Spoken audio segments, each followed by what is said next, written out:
Hello, I'm Gary York, Corruption Behind Bars. Thank you for watching my YouTube, and I just want to take a second today.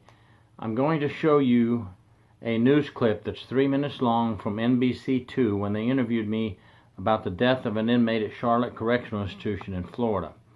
And the reason I want to show this video is because we cannot have corrupt staff members tainting the image of the honest correctional officers.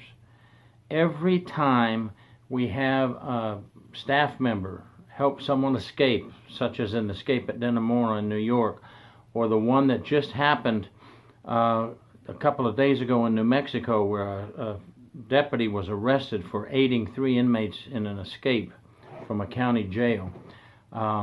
In abuse of inmates, where the inmates end up being abused, and in the case of this NBC News video you're going to see, the inmate ended up dying.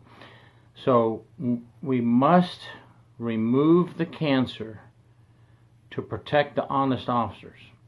So when you watch the video, don't think of it as, oh, more bad news about officers. Let's fight to remove those officers so that we have nothing but honest officers working. Now, I know that's going to be tough, because in any profession in the country, doctors, lawyers, judges, I don't care who you are, there's always a bad seed. We're not going to remove every bad seed, but let's work harder to get rid of the majority of the bad seeds so that the honest officers and inmates and everyone behind the razor wire can come out safely and go home when their time is due.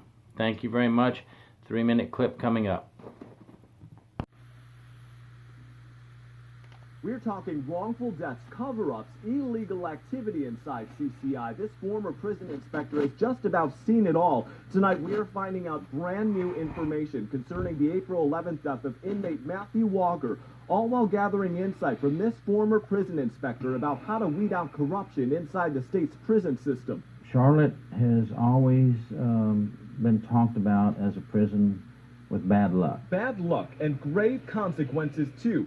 CCI is no stranger to officers being indicted following wrongful death investigations stemming from superiors who are supposed to be supervising their staff. They've had more than their share of corruption. This is Gary York, former DOC prison inspector who has spent years uncovering crime inside Florida correctional institutions. He spent countless hours inside this prison in Charlotte County, a facility he says has had major problems with officers using excessive force. Unfortunately, those type of events seem to still be going on now, decades later. Only NBC2 confirmed through sources that several officers are on leave following the death of this man, Matthew Walker, beaten while handcuffed until dead, we're told. Now, we've learned one officer has been fired from CCI, Lieutenant Tyler Triplett. The state confirmed they terminated Triplett, but won't tell us if it's connected to this death case.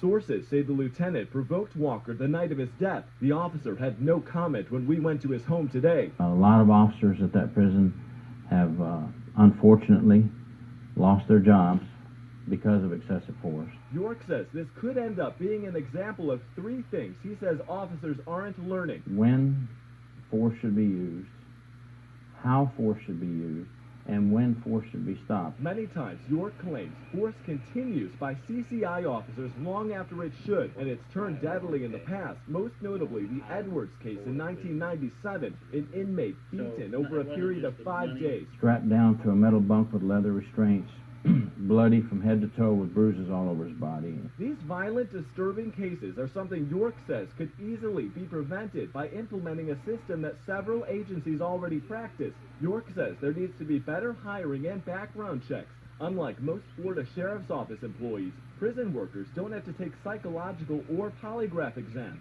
He says that's an issue, and the problems that follow end up costing taxpayer money in the long run and leaving corrupt higher-ups in charge. How can an honest officer work in an environment like that? We've got to clean out those people from the prison system. The Florida Department of Corrections won't tell us why they let that lieutenant go, although sources say he provoked Matthew Walker April 11th inside his cell. The agency also will not give us any information about officers on leave. We are reporting in Punta Gorda. Lucas Seiler, NBC2.